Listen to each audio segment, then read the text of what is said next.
Okay, it's now midday. Let's get started.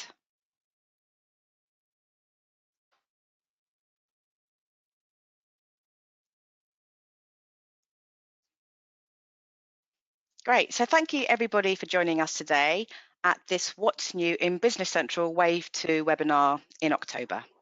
Jason, if I could ask you to advance the slides. Okay. Thank you. So as always, I am here to look after the chat, and I will be introducing Jason shortly. My name is Danusha Jolliffe. I am the Customer Success Director here at TVision. So if anyone does have any questions, please post them in the chat at any point in that question box, and I will pass them across to Jason. If it requires a slightly longer answer, then we can take it offline. And also this recording will be sent out afterwards and will be available on demand and also mentioned in our newsletter. So over to Jason. Thanks, Danusha. And I'm stepping in for Ian. He's taken a well-earned break, so you'll have me just for the next 30 minutes.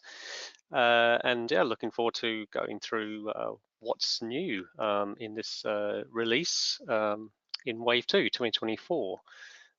Okay, so I'm just going to go to the next slide. So I thought I'd just start off with there's so many features in this particular Wave release, so in this main release, I should say, and there's so many changes that it's really hard to keep on top of. Who decides where do these changes come from? I just thought quickly rattle off some of the sources here. So obviously Microsoft have their own roadmap, and they're influenced by the greater of Microsoft organizations such as Copilot adoption, Power Platform. So all of their part of the whole ecosystem is that many of the apps are getting a splash of Copilot and the Power Platform features. So it was Business Central, which is fantastic. Also, there's IP acquisition. So I'll mention a couple of features that have come in through just Microsoft buying out some IP from other providers.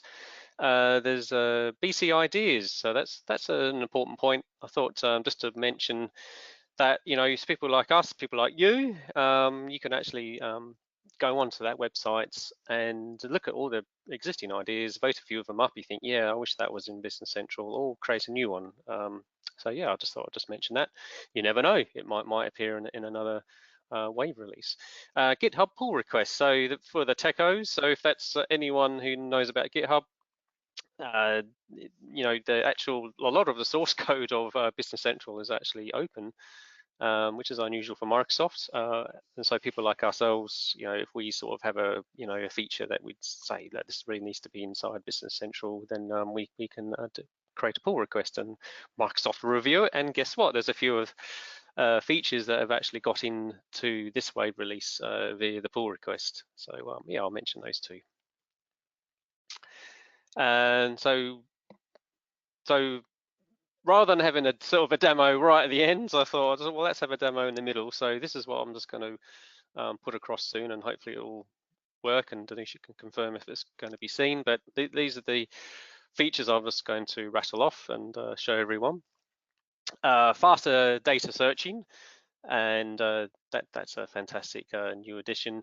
Multiple file drag and drop, resizing columns, so lots of UX improvements there, just like everyday stuff that we all find really useful. Copilot, of course, there's that Copilot again, so enhanced analysis assist and creating some sales lines. There's a couple of new features for that one. And on the accounting side, there's updates to the financial reports for those people that have come from a NAV. They used to be called account schedules, now called financial reports, and also default GL quantity. A small change, but why wasn't it there in the first place? So finally, that's there in the BC base system now. Okay, so I'm just say demo now, and I'm going to sort of slide across my environment, and Danusha, if you just want to confirm. Yeah, it's there, Jason. Yeah. All right, fantastic. So about searching. So searching has been around for a little while. So let me just sort of pull up something here. So if I just go to a list of items, and what the reference to searching is to do with not the filtering side of the solution, but actually just to sort of quickly go and find something here. I'm just waiting for the system to wake up. I did test this about 20 minutes ago, and it was working fine. Just give it a moment. Here we go. All right, I'm already in an analysis mode, which I'll talk about in a minute. But the search feature is this one here. So if you're looking for something, with your data set, traditionally you just go and sort of search for something. So I'm looking for chair, and then it will start to filter down on chairs, so which is really neat. However, you've got a so that was the legacy search. So just to sort of give you an idea of what the difference has been. So still chair, still find chairs, but if you then start to say Sydney chair, sort of doesn't find it. So this is what we've all sort of used to, and I sort of didn't notice, but it sort of makes sense that it doesn't find that exact text search. But now flipping over to this new modern search, it's still hasn't found it. Okay, because maybe I haven't spelled Sydney right. So how about that one? So yeah, so just to sort of prove the point, I widened it search the last time, but there you go, it didn't work. And now with a modern search, it's all good. So obviously it looks for words in your search, and that's a sort of a really useful improvement. And also it's been optimized. So behind the scenes, there's optimization by Business Central to actually do a faster search. So if you have a really large data set, that's the one to use now. Okay, so the next one I was going to talk about is the drag and drop. So let's just go. Let's go and find some customers. In fact, it's already open here on the attachment. So so normally when you open up a list or a card, you'll see your details about the particular customer. On the side here, you've got attachments. Microsoft is sort of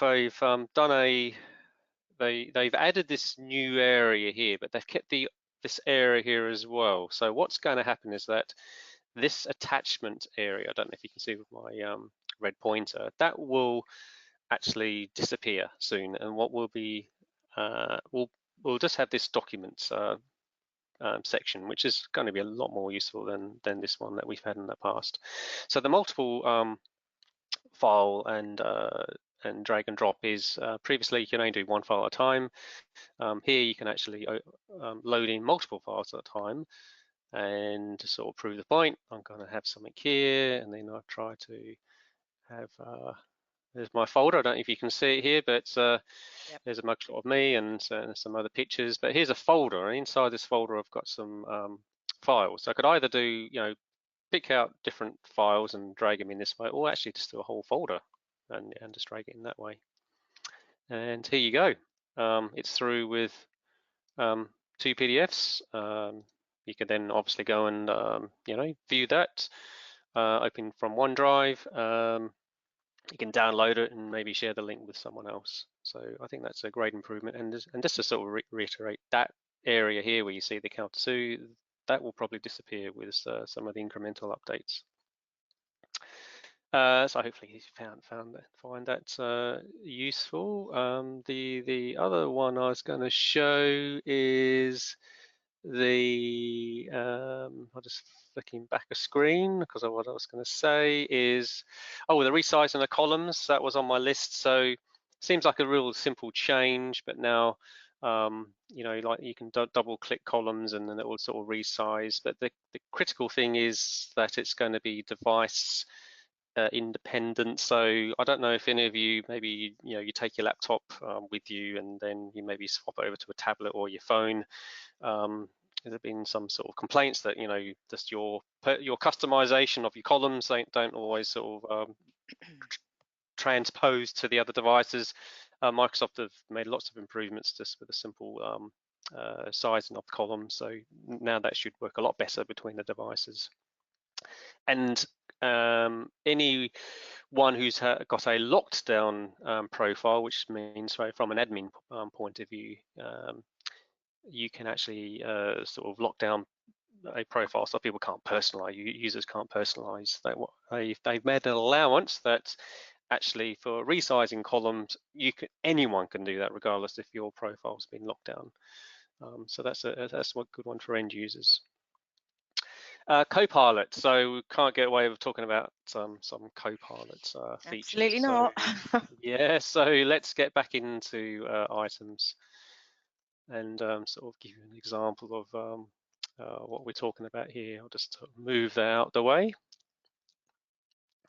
So what we're talking about, so this little icon, I don't know if anyone sort of noticed, it's sort of appearing in lots of places now, but this is where we can go to an analysis list, but ask Copilot to maybe give us a hand. So what does that mean? So here I've just cheated, and I'll just say, why don't we just do that rather than me just type in. So just natural language, group by vendor number, descending by inventory. So that we'll see what that does. Actually, what I'll do is just I'll take that one away and just see what happens here.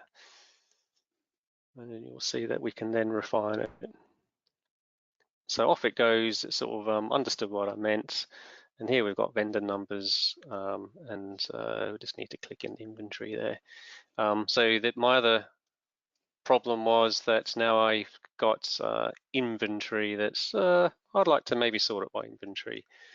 So here I can maybe say, let's try that.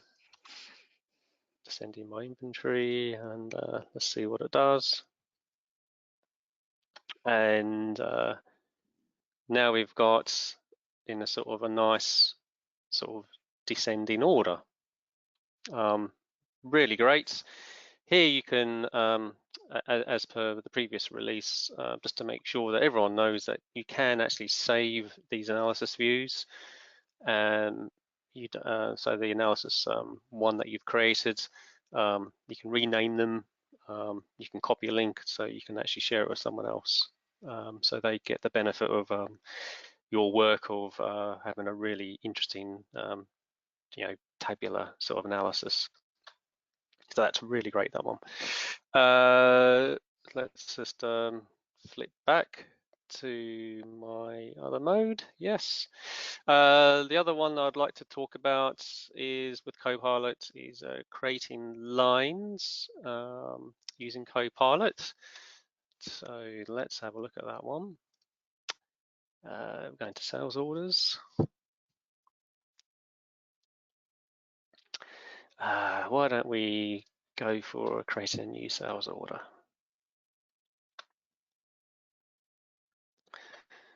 And let's have a little think. Right, who should I select? I'll do trade research here. So if obviously I can just type on the details of the items here. In case anyone hadn't noticed, there's this one here that I think that came in a maybe previous release, but it's probably not sold as well as it should be. But select items is a nice way to select items, or you can come down a traditional way and flip down your item list this way. The other one is Copilot. So here we got a few options. We can do a suggest sales line, and that will come up with some other prompts. We can select it from a file. So this is, we can load in a file, but I'm just going to go with this guy here. So the idea here is that you can just start typing away. So maybe you've got an email, or you've got some other sort of maybe a PDF or whatever it might be, and if you can grab the text and put it into here, then it should be able to recognize it. So I've just got something here, and I purposely mismatched the words of the item as well, just to sort of try and test out Copilot. Let's just let it generate and see what it sort of comes up with. And it's done a pretty good match. It's found a Tokyo chair, it's found a Sydney chair, and also worked out my quantities. And I'm quite happy to insert that. There's another little feature as well, sort of lurking in that prompt list. I'll just get rid of those lines and just add it in again. But just let's go with that. I think it was actually. Oh yes, the prompt guide. So this all I found this really useful. So you can actually say, for example, it's got prompts already for you to sort of work out. So you could say copy from the latest posted invoice, for example. So if there's a previous invoice that was being posted, it'll do that. You could even say copy from the posted invoice number, you type in the number there. So I thought this is sort of really useful. Sort of, you know, now you've got pre-prompts if you like, because I think it's a good way to get started with some of these pre-prompts. I thought that was worth showing to everyone. Now we're sort of looking at some of the accounting changes. One of the quick ones whilst I'm here, if that anyone's sort of doing documents and you're adding on GL accounts here, so let's try and do these if that sort of works. No, so let's find something like I know it's going to be a bad one if I pick one, but let's job sales. Just hope that it's all set up nicely in this system. So you notice here, so one of the little gripes that people have had was, well, can't I just have like default of 1? So that's sort of a very nice feature to sort of add in. So sales receivable setup. Let's just go and do that one quick.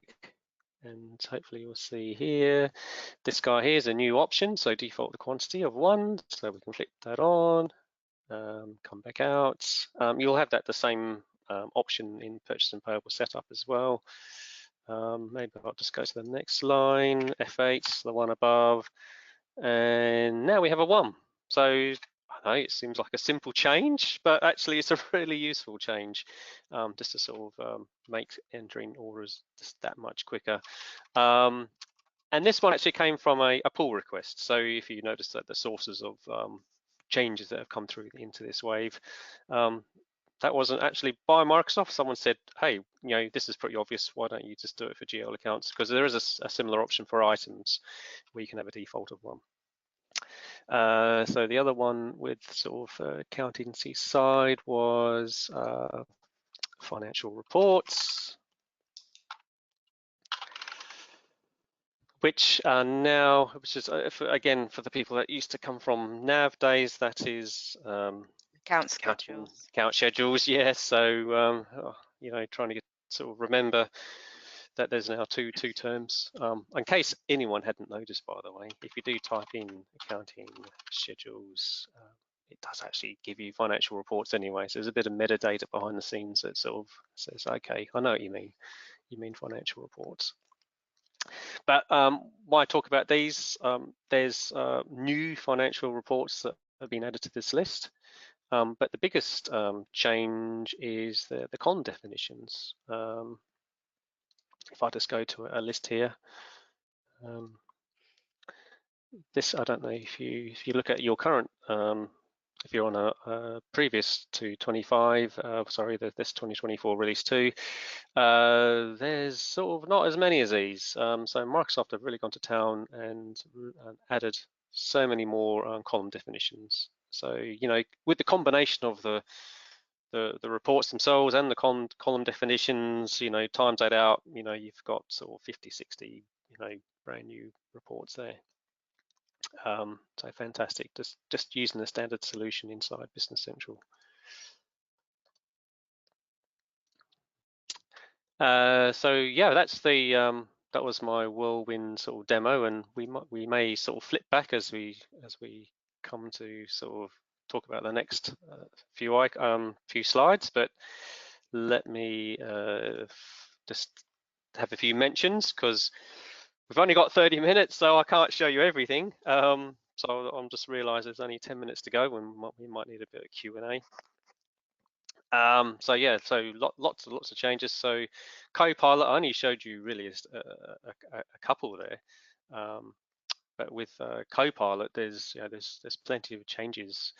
Let me just rattle a few off here. There's the bank account reconciliation, for example. I know that came in the previous release. They've made improvements to that, so again, that's definitely worth looking at.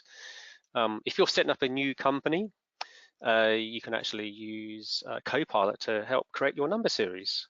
And again, going back to the sources of where that feature come from, and that's a pull request. Someone out there said, "Hey, Microsoft, why don't you sort of include this as a feature?" And they said they loved it because it was Copilot, and they brought it in really quickly. There's Copilot was also appearing in sort of those in the ecosystem of Power Automate. So now you can actually use Copilot to actually create a workflow, which is awesome. So it's not just BC, like I said, but it's something that helps us using BC, which is the Power Automate solution. And I haven't sort of seen it yet, but there's enhancements to like chatting with Copilot, which I'm really looking forward to delving into that one a bit more as well.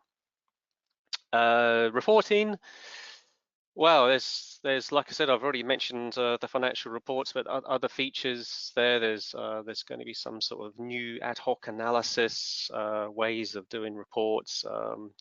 So that's where they can sort of merging in different tables to sort of give it a bit more of a flattened view. And an area they started to initially look at is fixed assets.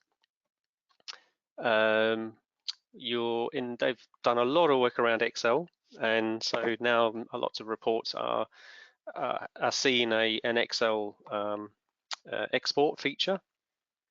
And to make it easier to sort of actually adjust those Excel reports, they've including sort of the named formulas. So the actual like the data set itself is actually given a name, and that just really helps you to tailor those Excel reports so you can then load them back in and reuse them later. Lots of embedded Power BI reports. It's pretty incredible, but there's like over 63 new Power BI reports, and that's come from an IP acquisition. So there was a partner out there that really went to town with creating loads of Power BI reports, and Microsoft said, "Yeah, that looks great. Can we have those?" So yeah, now we all share that benefit if you're using Power BI for your reporting. So yeah, 63 brand new reports. Lots of new features also coming out for Power BI. I believe I've heard that if I just quickly flip out to here, if I just go back to my home screen here, I understand that you'll be able to up here we got bookmarks of like pages that we normally can go to. I believe we can actually start to now bookmark Power BI reports. So yeah, so I'm sort of really looking forward to seeing that work. So yeah, all that work's been done. There's more advanced set. There's advanced features now with the Power BI connector. So it makes it easier to run your Power Queries. Yes, there's so many changes to reporting there, and I'm just aware that I'm going to rattle through the rest of them because I've just, like I said, there's so many changes. Projects. So let's not talk about. We can't miss out on projects. Lots of new changes there, mainly around closer ties with purchasing and inventory. So for example, now from a project, you'll be able to actually go and create a purchase order and that sort of thing. And there's other features such as looking for your availability of that particular item as well. they've surfacing a lot of the actions that were sort of buried away in the menu and sort of making it a lot more visible. So a lot of love sort of has gone into projects there. Subscription billing is a whole brand new feature. I've got another slide if we've got time just to sort of rattle through some of those changes here. But this is one of the, I think, biggest changes in this release. So if you're in the service industry and similar to like ourselves, if we would want to charge out services or if there's a contract, yeah, brand new feature. Again, that was through an acquisition. They saw a feature out there in the community and said, yeah, we love that. We want to bring that into BC. Yeah, that sort of deserves like an hour-long webinar by itself. So it's a huge new feature.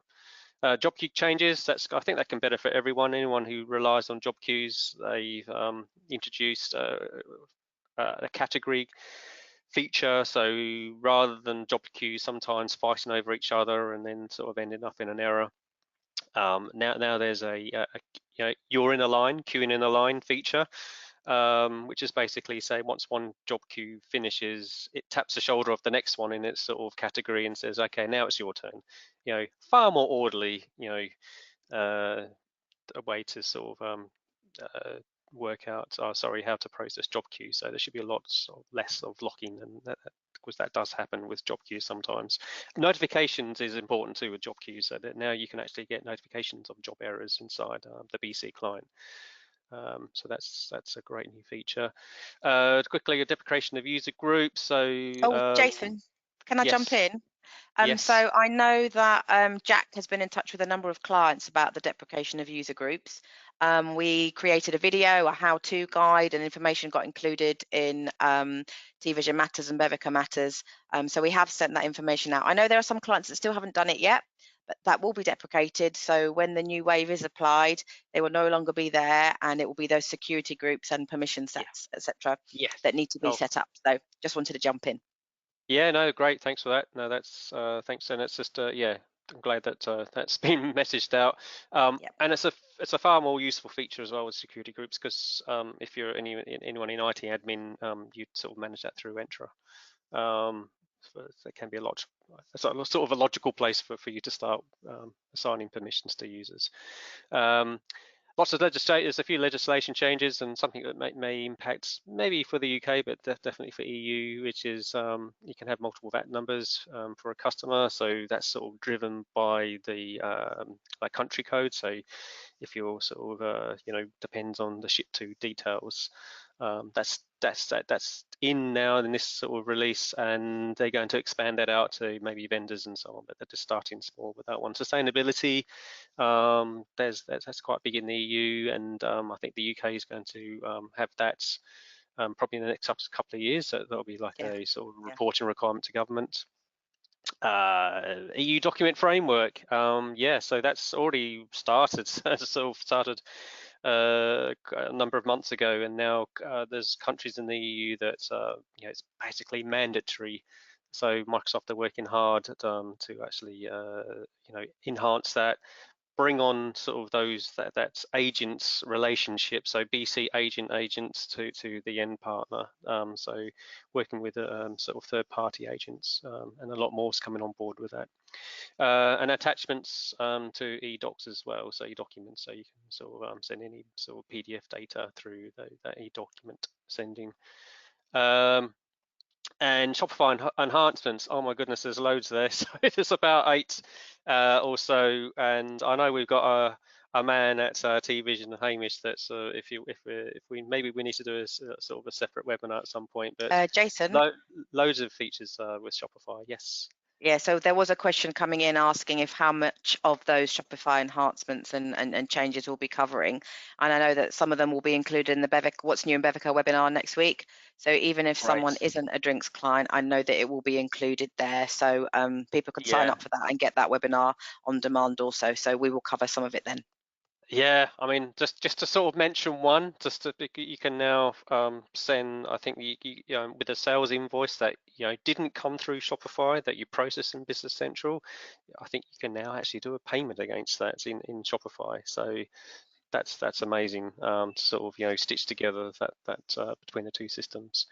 and there's some warehousing changes there, but I feel I'm really running out of time here because I know that there's only we're dead on the end of our Jason, one other end of our question that webinar, came aren't we? in. So that's just simply to allow more than one user to post a warehouse entry at one time. So there's a bit more flexibility for the warehousing. And there's a bit more on sort of that's linked also back to projects as well, because now you can do inventory putaways and yeah, and also full-on warehousing activities through projects as well. Jason, So someone yes. has asked, where is the full list of all of these, of all of this information? Can you share that? I wasn't sure if it was on the slide or next one Yeah, coming or well, there's a couple, yes. So if I just flick to the end of the slide, so this is here yeah, there we've we go. got, yeah, we've got a few links there. So we've got our own blog for you to sort of go and review. I'm sort of going up the other way. So Microsoft Learn, this is where you'd see the whole list, and it is substantial. So take your time. And here, this is, I mean, it's brilliant from the Business Central team. They actually are doing sort of like short videos. Some of them are a bit longer, but sort of on average between about sort of 10-15-minute videos about some of those key features that I mentioned as well. So for example, if you're interested in the subscription new feature, there's like a 20-minute video on that one at least to sort of give you a flavor for how that works. So yeah, really highly recommend this one. There are some technical videos in there which I'm sure that will go right over the top of people's heads, but I haven't even talked about all the other features from the development side. There's a whole raft of new features that I know that end users probably don't care about, but there's lots of new features just for our technical team as well to digest, not only just the actual platform and application itself. So yeah, and yeah, so I'm aware that we're a bit over, Danusha. Do you want me to sort of go back a couple of slides just to sort of, No, that's great. Thank you so much, yeah. Jason. And if anyone has got any further questions, please do reach out. And I know I've asked some of the ones that came in already. So thank you everyone for joining us today. We have overrun a little bit. If you want everything on demand, it's on that URL there. And this webinar will be available in the next few days. So thank you everyone for joining. And thank you, Jason, for stepping in and sharing all of that great functionality that we feel will be useful to clients. So if anyone has any further questions, please do reach out. If not, have a great afternoon. Thank you. Thank you.